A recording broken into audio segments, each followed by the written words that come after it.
Alors, bonjour et bienvenue dans mon podcast La Voix du cœur.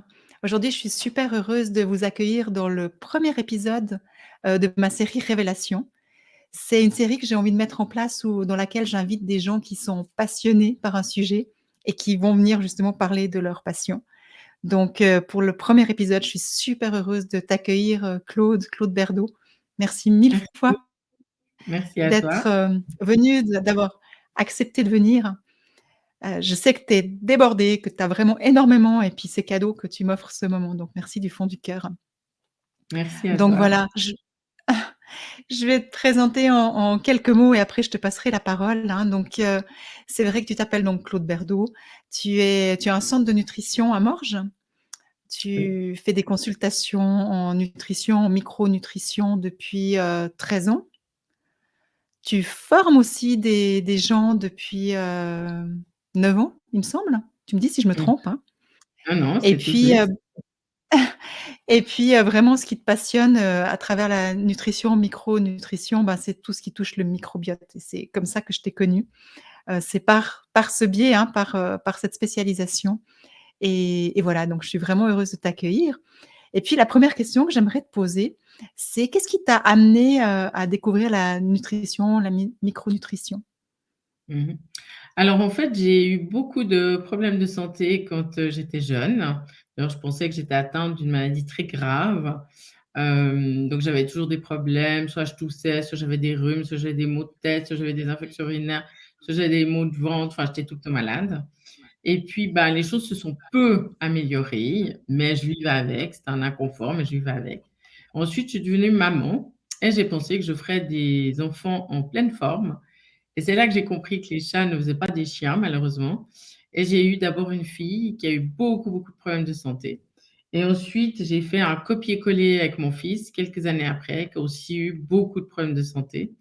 Et en fait, bah, c'était un schéma qui se répétait. Je comprenais encore pas trop à l'époque le pourquoi du comment. J'avais plutôt l'impression que quelqu'un à l'autre bout du monde avait pris une poupée, famille Berdo, puis qui plottait des aiguilles pour qu'on ait autant de soucis de santé. Puisque quand je dis qu'on dormait pas, sur 365 jours, je pense que c'était bien, en tout cas 280 nuits par année. On a fait tous les spécialistes de la région, tous les médecins, il y a personne qui trouvait ce qu'ils avaient. Jusqu'au jour où j'ai rencontré une médecin en Angleterre qui a commencé clairement à nous donner des réponses. On a mis en place ce qu'elle nous suggérait et en fait, c'est de là qu'est partie, cette passion du microbiote parce que c'est le premier médecin en 2005 qui nous parlait de l'importance du microbiote et à partir de là, on a mis des choses en place au niveau alimentaire et dans les 6 mois qu'on suivit, nos enfants avaient plus aucun problème de santé. À partir de là, C'est ben, ch je me suis encore davantage intéressée et c'est pour ça que je suis là aujourd'hui. Ouais, c'est vraiment passionnant le chemin que tu as vécu, hein, pour en arriver là et puis d'ailleurs, tu si je me trompe pas, tu as écrit un livre en 2009, hein? Tu as écrit un Oui, livre qui relate ton parcours aussi et que, bah, que les personnes pourront trouver sur ton site. Je mettrai le lien bien sûr, mmh dans mh, les mmh. dans les commentaires. Ouais, D'accord mmh. et et c'est vrai que, ben, dans mes podcasts, il y a quelques semaines, j'ai demandé à ma communauté, rêvée, quelles sont les thématiques qui les intéresseraient, quels sont les problèmes qu'ils rencontrent et puis, comment je pourrais les aider à travers mes podcasts et une personne m'a parlé justement de la difficulté au niveau de la perte de poids et quand j'ai lu ça, je me suis dit: «Bon, bah, moi, c'est pas moi qui vais pouvoir, y répondre, mais directement, j'ai pensé à toi». C'est pour ça que je t'ai écrit et si tu es d'accord de venir faire un podcast avec moi, animer ce podcast pour pouvoir répondre, à ces questions. Donc c'est comme ça qu'est partie, l'idée de ce podcast ensemble. Donc ce que j'aimerais te poser comme question, c'est que pourrais-tu conseiller aux personnes qui ont des problèmes de perte de poids justement? Comment est-ce qu'ils pourraient, faire un premier pas pour mettre des changements dans leur vie et puis, trouver des solutions, je dirais? Mmh. Alors, la première chose, c'est déjà supprimer l'adage dont on entend souvent parler et qui dit, «Bougez plus et mangez moins». Donc ça, c'est vraiment déjà une première idiotie qu'on entend et qui, du coup, ne fonctionne absolument pas. Parce qu'en fait, le poids, ça n'a absolument rien à voir avec ce qu'on mange. Dans le sens qu'on voit qu'il y a des gens qui mangent très mal, qui mangent beaucoup de sucre et qui ne prendront pas de poids, alors que d'autres, quand ils sont, juste en train de regarder un gâteau en photo, ils prennent déjà du poids. Donc ça veut dire qu'il faut comprendre, que ça concerne en fait plein d'autres aspects. Donc il y a 2 aspects qui font qu'on peut avoir de la peine à prendre du poids. Le premier, c'est le microbiote. En fait, ils ont fait une étude sur des souris et des jumelles. Donc ils ont pris des jumelles, une mince et une obèse. Et vous allez me dire: «Mais comment une jumelle peut être mince et que l'autre peut être obèse?» Justement, c'est qu'au fait, elles ont le même génome, mais pas le même phénotype. Donc imaginons que la jumelle A allait pendant les 5 premières années de sa vie, là où le microbiote va s'implanter, chaque année, par exemple, ou 2 fois par année, chez sa tante à Paris, qui mangeait, de la junk food, qui fumait et qui ne sortait pas. Et que la jumelle B allait en Bretagne, au bord de mer, manger des crustacés, vivre au grand air dans un environnement harmonieux. Mais en fait, elles n'ont pas du coup développé le même microbiote. Ce qui a pour conséquence que justement, elles ont le même génome, mais pas le même phénotype. Donc, une peut tout à fait être mince, alors que l'autre peut être obèse. Ensuite, ils ont pris des souris qui étaient clonées, donc c'est-à-dire exactement identiques, axéniques, ça veut dire dépourvues de toute bactérie, et ils les ont alimentées exactement de la même manière, à savoir un régime qui était, sauf erreur, pauvre en sucre, mais assez riche en bons gras, parce que contrairement à ce qu'on pense, le gras ne fait pas grossir. Et en fait, ils ont fait des transferts du microbiote d'une jumelle, la jumelle A à la souris A et de la jumelle B à la souris B. Celle qui a reçu le microbiote de celle qui était mince est restée mince et celle qui a reçu le microbiote de celle qui était obèse est devenue obèse. Donc il y a déjà une histoire de microbiote. Ça veut dire que certaines bactéries vont augmenter le stockage.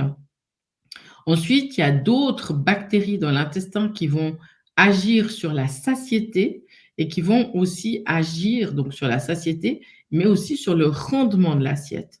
Ça veut dire qu'on aura vraiment un métabolisme qui va mieux brûler suivant quelles bactéries intestinales on a ou pas. Donc il y a plein de bactéries qui sont impliquées. Et ça, aujourd'hui, c'est des choses, en faisant des bilans de microbiote, déjà on peut découvrir si oui ou non il y a une cause. Donc le microbiote, c'est déjà la première cause. La deuxième cause, c'est toujours une histoire hormonale. Toujours, toujours, toujours. Ça veut dire que si on mange des sucres, en fait, notre taux de sucre dans le sang, exemple, on mange 2 croissants. 2 croissants, ça ne semble pas être du sucre, mais c'est de l'amidon. Donc l'amidon est considéré comme du sucre. Donc si on mange 2 croissants, c'est comme si on a mangé 20 morceaux de sucre. Donc notre taux de sucre dans le sang va s'élever. Notre pancréas va détecter que ce taux de sucre est élevé. Il va envoyer une hormone qui est l'insuline, qui va faire diminuer le taux de sucre. Le problème de l'insuline, c'est que c'est une hormone de stockage. Donc, non seulement on va prendre du poids, mais en plus, ça va créer clairement la faim. Donc, l'insuline, le taux de sucre, enfin, l'insuline est vraiment une hormone qui est impliquée dans la prise ou la perte de poids. Il y a évidemment la leptine et la gréline, qui sont en lien avec l'appétit. Et ensuite de ça, il y a le cortisol. Et le cortisol, c'est le stress. Donc, ça veut dire qu'indépendamment de ce qu'on mange, notre taux de sucre dans le sang peut s'élever parce qu'en fait, on a du stress. Donc, ça veut dire que c'est Mmh. clairement une histoire de microbiote et une histoire hormonale. Mais ce n'est pas du tout une histoire de calories ou en fait de pas assez bouger. Mmh. C'est super intéressant ce que tu dis. C'est vrai, quand on parle du stress, on voit qu'il y a des gens, quand ils se sont stressés, ils vont perdre du poids, ou des gens, au contraire, ils vont prendre du poids, Voilà. et c'est, Alors, ça fait vraiment lien avec ça, hein. Mmh. voilà. Alors souvent, en fait, ceux qui prennent, j'observe, ce sont toujours des gens qui ont des très bonnes muqueuses intestinales, ceux qui stockent. Ceux qui perdent, ce sont des gens qui n'ont pas du tout une bonne muqueuse, où tout passe en fait tout droit. Mais que de toute façon, si on perd trop ou si on prend trop, dans tous les cas, c'est un dérèglement. C'est donc un état inflammatoire. Donc, c'est dire que c'est sur l'état inflammatoire qu'il faut travailler. Et j'avais une dame, justement lundi, qui est vraiment très, très, très, très mince. Puis en fait, à tort, elle pensait qu'elle devait manger plein de sucre pour stocker. Mais c'est faux. Le sucre va justement péjorer le fonctionnement du microbiote. Et en fait, elle va s'inflammer encore plus et du coup, en fait, potentiellement, elle n'arrivera pas à prendre du poids. Et j'ai une dame qui a réussi à prendre 10 kilos, qui en avait vraiment besoin, de les prendre, ces 10 kilos, en mangeant depuis une année que des légumes, des noix, donc des fruits à coque, et des bonnes graisses. Elle ne mange aucun glucide. En fait, elle s'est désinflammée pour prendre ou alors il faut se désinflammer pour perdre. En fait, c'est Mmh. toujours une histoire d'état inflammatoire. D'accord, donc tu conseillerais quoi aux personnes justement d'aller voir, une personne qui fait de la micronutrition pour les aider justement à perdre du poids ou qu'est-ce qu'ils pourraient déjà faire concrètement comme, Alors 1er pas? concrètement, ce qu'une personne pourrait déjà faire, si elle veut déjà faire des petits changements et déjà, optimiser la diminution de ses taux de sucre dans le sang, ce que tout le monde peut clairement faire depuis chez soi, sans consulter qui que ce soit, c'est déjà diminuer en fait la quantité d'amidon. Parce que quand on dit sucre, des fois les gens me disent: «Oui, mais moi je mange pas de biscuits, pas de chocolat». OK, mais ce qu'il faut comprendre, c'est que les pâtes, c'est du sucre, le pain, c'est du sucre. Alors ça signifie que, ce que chaque personne peut déjà faire, parce que ce que j'entends souvent, c'est: «Oui, mais j'ai mangé un petit chocolat, un petit biscuit», mais en fait, même si c'est un petit, le problème, c'est qu'il y aura une montée du taux de sucre. Donc ce qui peut déjà être intéressant, c'est que pour ceux qui souhaitent déjà perdre un peu, c'est que sur le repas du soir, c'est de ne pas faire monter les taux de sucre. Ça signifie quoi? D'avoir un repas avec des protéines, avec des légumes, hein, par exemple, je dis n'importe quoi, je dis n'importe quoi, du poulet, des filets de poulet, avec des asperges, ça sera bientôt la saison, avec, par exemple, du brocoli. Ils peuvent mettre du gras, donc ingérer, par exemple, un tout petit peu de mayo avec, ça va amener de la satiété. Ensuite, manger une poignée d'amandes et par exemple du chocolat noir, un carré, 90%. Et ça veut dire qu'on est sur un repas où le taux de sucre ne monte quasi pas, ce qui fait qu'il y aura quasi pas de production d'insuline. Et du coup, là, on va déjà pouvoir faire redescendre le taux de sucre et en fait déstocker. Donc ça, c'est déjà vraiment une chose que tout le monde peut faire indépendamment de connaître l'état de son microbiote ou l'état de son système hormonal. Mmh. Et c'est vrai que, ben, du sucre, il y en a partout, hein, mais on prend du riz, on prend des patates, on prend n'importe quoi. Il y a partout du sucre, hein. Il y a pas que le pain et les pâtes, mais il y a beaucoup, beaucoup de choses, où il y a du Mmh. sucre qu'on se rend pas forcément on n'y pense pas forcément, quoi. Ouais. Ouais, et Mmh. ce que moi je réalise D'accord. vraiment quand je parle avec les gens aussi en consultation, c'est que je répète toujours la même chose. On mange trop de sucre, on mange pas assez de protéines et on mange pas assez de gras. Parce que c'est vite Ouais. rien que les protéines, idéalement, si quelqu'un pèse 60 kilogrammes, il devrait avoir 48 grammes de protéines, plus ou moins par jour. Un œuf, c'est que 7 grammes de protéines. Donc ça veut dire que Ouais. concrètement, en prot, chaque personne devra avoir un œuf, par exemple une tranche de poulet le midi et encore une tranche de bœuf le soir. Alors évidemment, c'est pas ce qu'on mange, mais dans le concret, normalement, ça serait juste couvrir nos besoins, hein. Mmh. Et puis si on veut pas de viande, par exemple, par quoi est-ce qu'il pourrait Alors on peut remplacer toujours facilement? utiliser des protéines végétales, comme typiquement ce matin, j'avais ma patiente la plus âgée que je suis qui a 86 ans, je crois que ça fait 6 ans que je la suis. Et ben, en fait, je me rends compte qu'elle mange clairement pas assez de protes, donc c'est de combler avec des protéines végétales. Donc c'est-à-dire, par exemple, le soir, si on n'a pas envie de manger de la viande, des légumes, on peut tout à fait prendre des protéines végétales qu'on trouve, à la Coop, de la marque NU3 par exemple, hein, des protéines végétales à base de riz et si on en met donc il faut qu'elles soient sans sucre avec beaucoup de protes. Si on en met 3 cuillères à soupe, par exemple, dans un yogourt coco ou amande, on va avoir l'équivalent de 21 grammes de prot. Donc ce qui couvre déjà bien les besoins. Mmh. Mmh. Voilà, Génial, donc on quoi, peut ouais, ouais. tout à fait se passer de protéines animales, on peut tout à fait consommer des protéines végétales, mais il faut arrêter de penser que si on ne mange pas de protéines végétales et qu'on mange des lentilles, on va couvrir nos besoins. Absolument pas. Les lentilles Mmh. ne couvrent pas nos besoins. Pour 100 grammes de lentilles, il n'y a que 9 grammes de prot. Et en plus, il y a Ah pas ouais, tous donc les il faut en acides, manger beaucoup du coup, hein? voilà, Ouais, hein, ouais. ça suffit Mmh. pas. Et en fait, il faut vraiment inverser la tendance. Si on veut perdre du poids, c'est augmenter ses bons gras, augmenter ses protéines, mais diminuer justement la quantité de sucre, donc d'amidon, de glucides. D'accord, OK. Et autrement, tu parlais de la gestion du stress aussi, bah, bon, bah, là, moi, je vais pouvoir amener, hein, tout ce qui est, méditation, promenade en plein air, d'aller vraiment, faire de la contemplation aussi, de prendre soin de son sommeil aussi, d'avoir assez d'heures de sommeil ou de faire des turbo siestes. On peut faire Mmh ça mh. aussi, la respiration, hein, des exercices de respiration, de la cohérence cardiaque, donc il y a beaucoup, beaucoup de choses. Est-ce que toi, tu aurais un autre outil encore, à proposer, que tu proposes à Non, tes je patientes? pense qu'effectivement, tu as tout dit, dans le sens que la cohérence cardiaque, effectivement, c'est un super outil, hein. Ça a été prouvé scientifiquement que 3 fois 5 minutes par jour sont vraiment, très efficaces et en fait, je dirais juste que si on a du stress, que notre corps est stressé, parce qu'après il y a encore 2 choses différentes. On peut avoir la perception du stress, comme on peut ne pas la sentir, mais c'est le corps qui est stressé et si le corps Mmh. est stressé et que le mental ne l'est pas, et ben, il faut surtout pas se dire: «Je vais faire un bon crossfit et me défouler», parce que là, on va créer l'effet inverse. On va potentiellement prendre du poids parce que du coup, on restresse notre corps. Donc au fait, tous les moyens que tu as décrits sont vraiment les meilleurs parce que c'est ceux qui vont vraiment réactiver le parasympathique et du coup, ne pas encore mettre le corps sous stress. Mmh. Ouais, ouais, donc vraiment Ouais, important dis-moi. de prendre ça. Bah, j'aime beaucoup ta vision parce que justement ça permet aussi de d'amener une autre vision de ce qu'on voit toujours, de déculpabiliser aussi parce qu'il y a des gens qui vont se priver, Mmh qui vont faire attention, qui vont faire plein de choses, puis qui perdent pas de poids, au contraire et puis du coup, bah, ils se demandent ce qu'ils font de faux.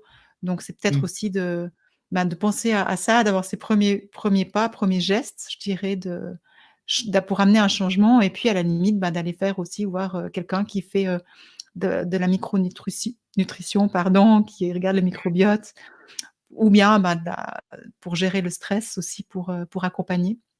Après, ben, Ouais, de faire de ouais. l'exercice, bah, ça de toute façon, c'est quelque chose, d'important, mais il y a pas besoin non plus de faire des heures de fitness pour faire de l'exercice, hein. C'est déjà, juste, Exact. bah, il y a un ascenseur, il y a des escaliers, on peut déjà prendre les escaliers, de se parquer un peu plus loin pour marcher et puis, ça fait déjà Mmh. faire du mouvement dans le corps, quoi. Ouais. Ouais, Mmh. tout à fait, c'est ça. Mmh. Super. Sinon, est-ce qu'il y a autre chose encore que tu aimerais, rendre, attentif les Non, je pense que personnes? vraiment les aspects pour moi, c'est vraiment les 3 plans. C'est vraiment donc le microbiote, tout le système hormonal et effectivement, dans le système hormonal intervient la gestion du stress. Et c'est vraiment D'accord, ça super, les fondamentaux. Mmh. ouais et je vais mettre, dans les commentaires le lien sur ton site et puis, bah, tu as aussi sur tes réseaux sociaux, tu es sur Instagram et tu mets beaucoup de recettes. Donc là, ça peut aussi Oui, donner des idées. Donc je mettrai aussi le lien, sur ton OK. Instagram pour, des gens s'ils veulent avoir des idées de recettes. Parce que c'est ça, des fois, on Merci. veut changer d'alimentation, mais c'est de trouver des recettes et c'est pas toujours simple. Donc Voilà, alors là, c'est vrai que le but de ces recettes, c'est toujours d'avoir justement des index glycémiques qui soient le plus bas possible pour éviter justement que les taux de sucre montent, quoi. Mmh. ouais, super. Donc je mettrai dans les commentaires et puis autrement, ben, voilà, je suis aussi remplie de gratitude parce que non seulement tu es là maintenant, dans le cadre de mon podcast, mais je vais t'accueillir aussi, dans le cadre de notre centre naturel à Aigle, où tu vas donner, une formation, de 150 heures de nutrition, en fait et moi, c'est vraiment cadeau de t'avoir, dans notre centre parce que je te connais, hein, je vois tout ce que tu peux amener, puis surtout ce que j'aime, c'est ta vision différente que je trouve vraiment magnifique. Heu, Est-ce que tu pourrais, déjà nous dire un peu ce qui fera la particularité de ta formation? OK. Alors, bah, tout d'abord, merci de m'accueillir parce que moi, je me réjouis aussi énormément de partager ça. Alors évidemment que j'espère amener et surtout, faire découvrir ma passion du microbiote, ça c'est évident. Parce que le microbiote a vraiment ce qu'on appelle une fonction systémique, ça veut dire qu'il se rapporte à tout.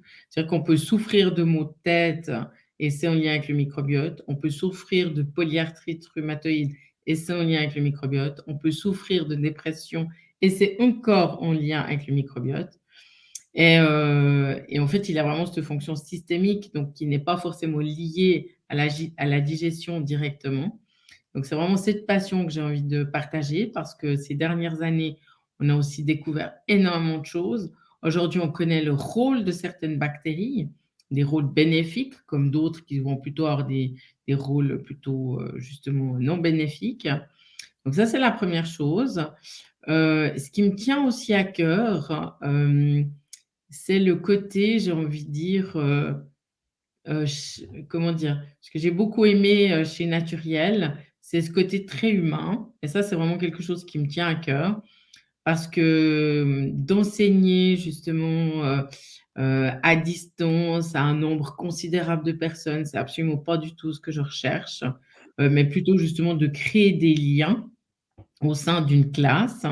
Ça m'importe énormément parce que du coup, ça c'est créer des liens, c'est avoir des échanges et c'est aussi à partir de là qu'on a les meilleurs apprentissages parce qu'on se rappelle d'une anecdote, on se rappelle d'un souvenir qu'on a partagé.